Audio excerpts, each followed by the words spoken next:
aí, você que chegou agora, não esquece que nós estamos no Setembro Amarelo, tá? Setembro é o mês que a gente faz uma reflexão sobre o suicídio. Vamos quebrar esse tabu, tá, gente? Perdeu o programa? Assiste no YouTube com o Dr. João.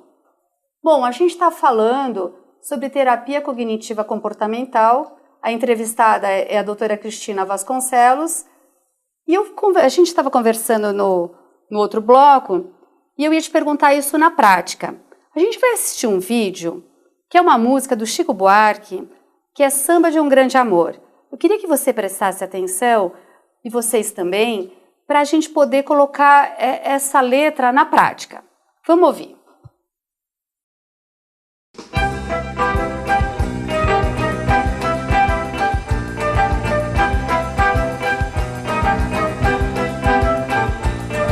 Tinha cá pra mim que agora sim eu vivia enfim o grande amor.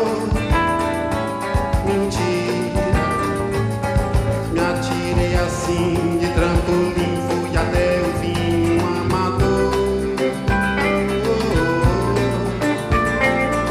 Passava um verão, água e pão, dava o meu pinhão pro grande amor. Mentira, eu botava a mão no fogo, então com meu coração de fiador. Hoje eu tenho apenas uma pedra no meu peito, exijo respeito, não sou mais um sonhador. Chego a mudar de calçada quando aparece uma flor, e dou risada do grande amor. Mentira, fui muito fiel, comprei anel, botei no papel, grande amor. Mentira, reservei hotel, sarapatel e lua de mel em Salvador, Salvador. Fui rezar na Sé pra São José que eu levava a fé do grande amor. Mentira, fiz promessa até pro Oxum, maré de subir a pé o Redentor. Hoje eu tenho apenas uma pedra no meu peito, exijo respeito, não sou mais um sonhador. Chego a mudar de calçada quando aparece uma flor, e dou risada do grande amor. Cristina, é um amor que parece que é impossível. Isso colocando na prática, muitas pessoas têm esse sentimento. As coisas são tão grandiosas e a gente acha que a gente não tem capacidade, né? Isso é uma coisa muito comum, ou na parte profissional, ou na parte emocional, né? O meu eu, né? O meu mundo, isso é muito complicado. Como que é isso na prática? Como é que eu vou trabalhar isso na terapia cognitiva?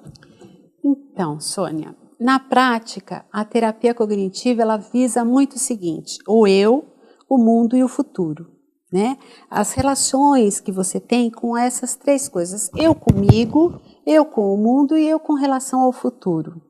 Então, às vezes, nós temos expectativas grandiosas com determinadas coisas, por exemplo. Se eu não for um excelente nadador, eu não quero ser um nadador bom.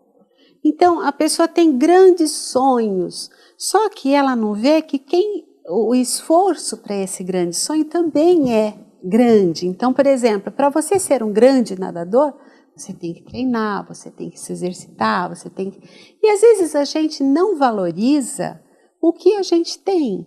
Ou melhor, não é que a pessoa não valoriza, ela tem uma distorção do que ela vê. Então, na realidade, deixa eu dar um exemplo bem prático. Por exemplo, eu estou andando na rua, feliz da vida, estou andando na rua, eu piso no cocô de um cachorro. Então, a situação é essa, pisei no cocô do cachorro. Qual que vai ser o pensamento, por exemplo, de uma pessoa que naquele momento ela está depressiva? Ela vai olhar para o pé e vai falar: ai, tinha que ser comigo isso, que coisa horrorosa, estragou meu dia. É melhor eu não fazer mais nada, né? Típico de uma pessoa que não está legal. Uma outra pessoa vai, pisa no cocô do cachorro, qual que é o pensamento dela? Ai, mas será que alguém viu que eu pisei? Ai, mas e se... Ai, será que eu posso me contaminar com alguma bactéria? E se isso daqui for uma coisa muito pior do que isso? É um ansioso, ele tem que, né, ele fica...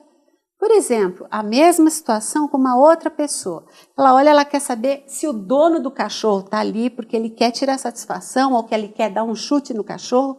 A raiva, né, o sentimento, a emoção é a raiva.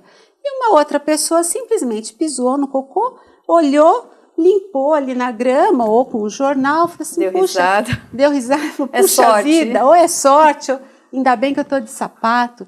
E quando eu estava fazendo o curso, esse exemplo foi dado também, e eu me lembrei de uma situação real muito engraçada que eu vivi na casa de uma pessoa conhecida aqui de Avaré.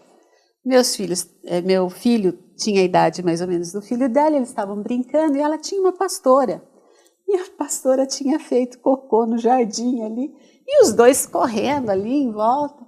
E ela falou assim, fulano, cuidado, você vai pisar. E o menino tinha acabado de pisar, ela não terminou nem a frase, ele disse, mãe, não tem importância, eu já pisei, não tem importância. Então, assim, ele estava feliz. É como você vê, né? Então, assim, ele estava brincando, que mal tem? Depois ele ia tomar banho mesmo. Então, quer dizer, ficou muito registrado para mim que realmente isso é verdadeiro, né?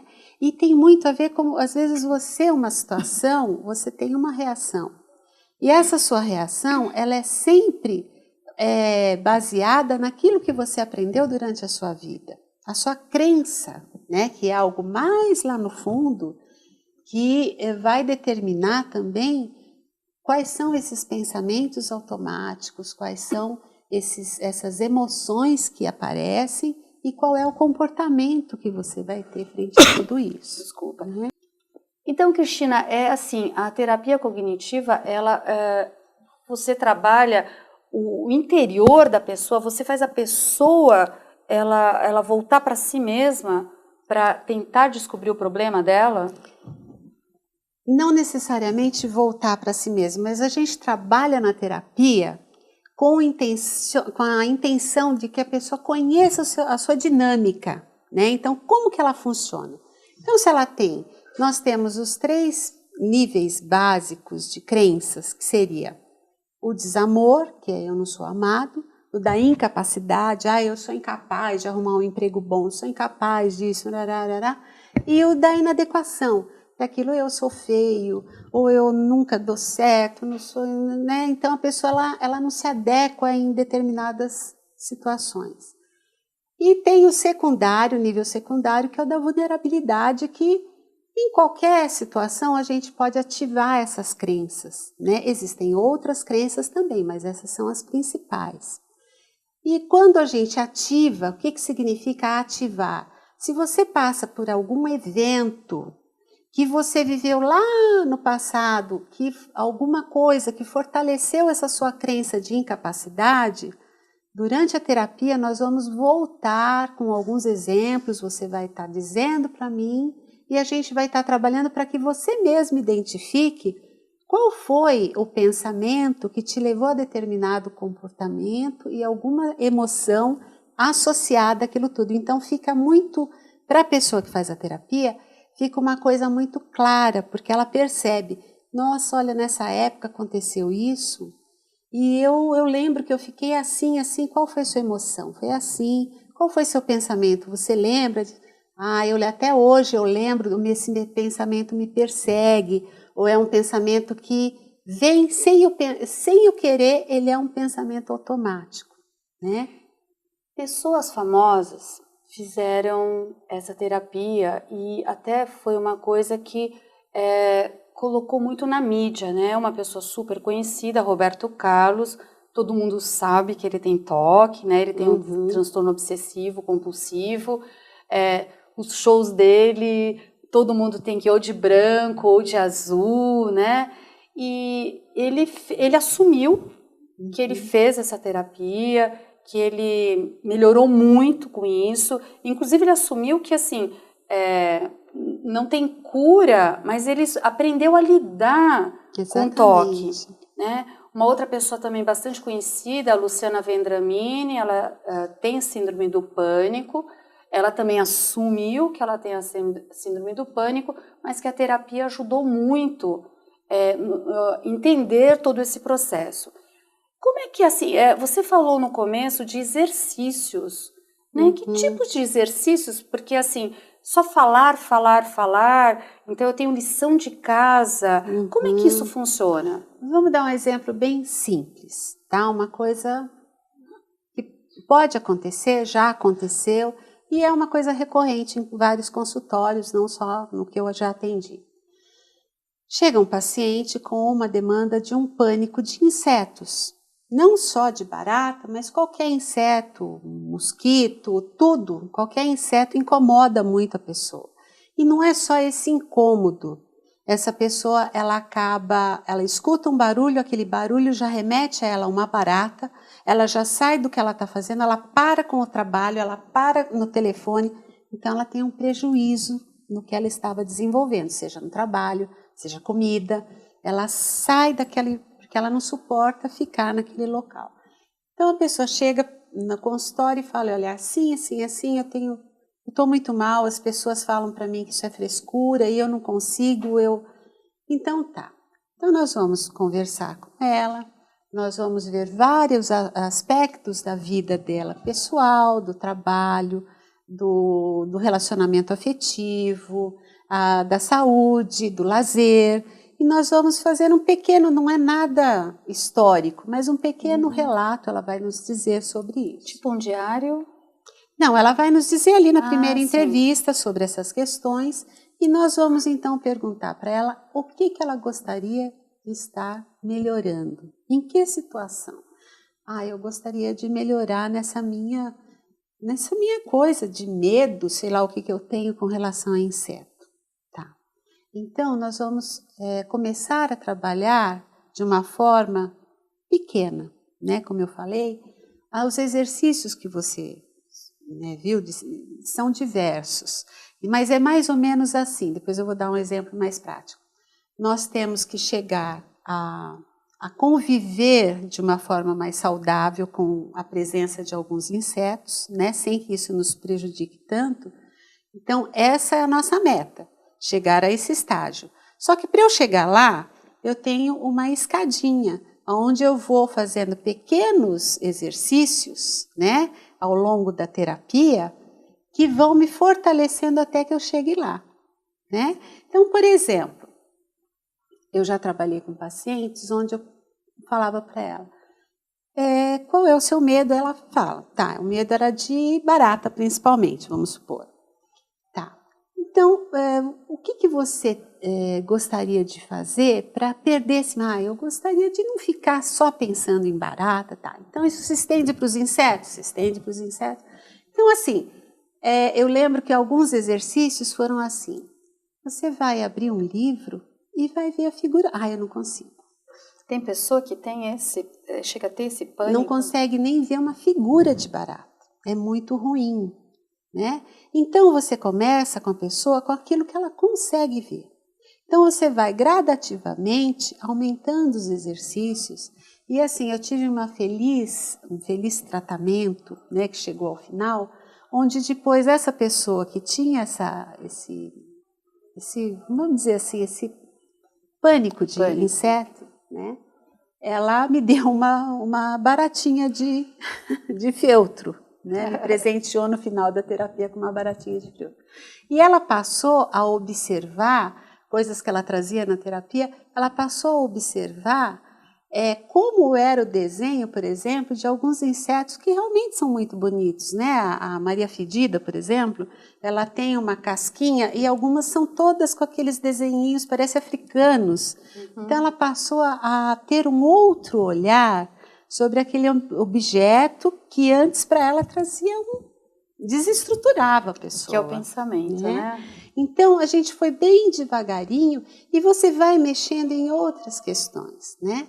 Então, por exemplo, quando a gente faz essa listagem, a gente faz assim, o que a gente tenta fazer com a paciente? Sempre na terapia a gente faz uma lista de problemas e metas, que é mais ou menos essa Problemas e metas. Se eu tenho um problema, o que eu quero? Eu quero a solução desse problema, a solução é a minha meta. Então, essa escadinha, eu vou tentando fazer, eu vou criando com o paciente que vai me dizer quais são os degraus que ele pode estar subindo para que a gente chegue lá. E acontece que às vezes ele encontra um obstáculo, né? Porque eu acho que não é na primeira vez que ele vai conseguir. Como que se trabalha isso? Então, ele mesmo chega a uma conclusão? Porque assim, esses degraus, eles são bem simples, né? Então, por exemplo, essa paciente, se ela não conseguia ver a figura de uma barata, então vamos conversar um pouquinho mais sobre insetos. Vamos conversar aqui um pouco, né? Eu lembro que eu levei, numa das sessões, eu levei um livro que eu tenho, ilustrado com insetos, que eu tinha em casa, por coincidência, eu levei, de fotografia com insetos lindos, com umas cores, e nós folheamos, ela se interessou, então ali ela já quebrou um pouco aquele gelo da figura só da barata, ela via numa paisagem bonita, não só a figura. Depois a gente foi trabalhando a questão da necessidade, como é que chama aquela escala dos animais, agora eu esqueci o nome, cadeia alimentar, né, onde tem o rato, e ela também tinha, né, pavor de rato, lógico, a gente não gosta de rato. E aí ela foi vendo toda essa questão e você fala para as pessoas em determinados momentos, pesquisa isso para mim e traz isso na próxima sessão, pode ser? E ela trouxe toda a questão e ela leu, então era uma coisa assim que você via que ela ia relaxando, a cada exercício ela ia dando uma relaxada, ela ia se fortalecendo também da sua capacidade, né? Da questão de, eu posso, eu estou conseguindo, eu estou melhorando. E como a gente tem os instrumentos Beck, que eu te falei, que são as escalas, né, que fazem uma medição do humor do paciente na hora que ele chega no consultório. Então, também é um dado importante, porque você tem várias perguntas, né, você tem um inventário de depressão, um de ansiedade e um de esperança. E o de esperança ele é muito importante, porque ele vai falar sobre... ele vai falar sobre questões, afirmações, e que a pessoa considera verdadeira ou falsa. Então, ela vai sinalizar lá e você vai rapidamente, você vai dar uma olhada se está tudo certo. Se tem alguma questão que a pessoa colocou e que você acha que é importante retomar, na outra sessão você retoma. Mas você sempre dá um feedback para a pessoa, olha, eu vou avaliar e na próxima... E aí você tem toda uma estrutura na terapia cognitiva. Ela é bem estruturada, direcionada, e ela não é aquela coisa que só o paciente fala, né? Ela é colaborativa, é participativa, né? Cristina, infelizmente está acabando. Nossa, é um tema muito, né? Tem muita coisa, né? Tem outros ele é bem gostoso. Transtornos, outros... A gente sempre termina com uma dica de saúde. Né? E eu acho que assim, ultimamente, né, e principalmente porque a gente está no Setembro Amarelo, né, eu acho que a saúde da mente é uma coisa muito importante, né? Muitas pessoas se preocupam com o físico e esquecem, né, da força do pensamento, né? Então, eu gostaria mais uma vez de te agradecer a sua presença e que você terminasse com uma dica de saúde para a gente. Olha, uma dica de saúde que é bom para todo mundo. São exercícios físicos, né? Meditação, que cada dia mais tem se mostrado cientificamente comprovado até, né? Que faz bem para o ser humano. Então, e a pessoa ter um tempo disponível para que ela faça coisas que ela goste, né? Porque, como você disse no momento da nossa conversa, o mundo hoje ele está muito ansioso, nós temos muitas coisas para fazer. Mas, às vezes, a gente não faz poucas coisas que seriam tão prazerosas para a gente. Então, é importante que a gente volte a fazer o que nos dá prazer. Obrigada. Gostaram? Foi super interessante, né? Com certeza você se encontrou em algum desses assuntos, né? Fico esperando a semana que vem.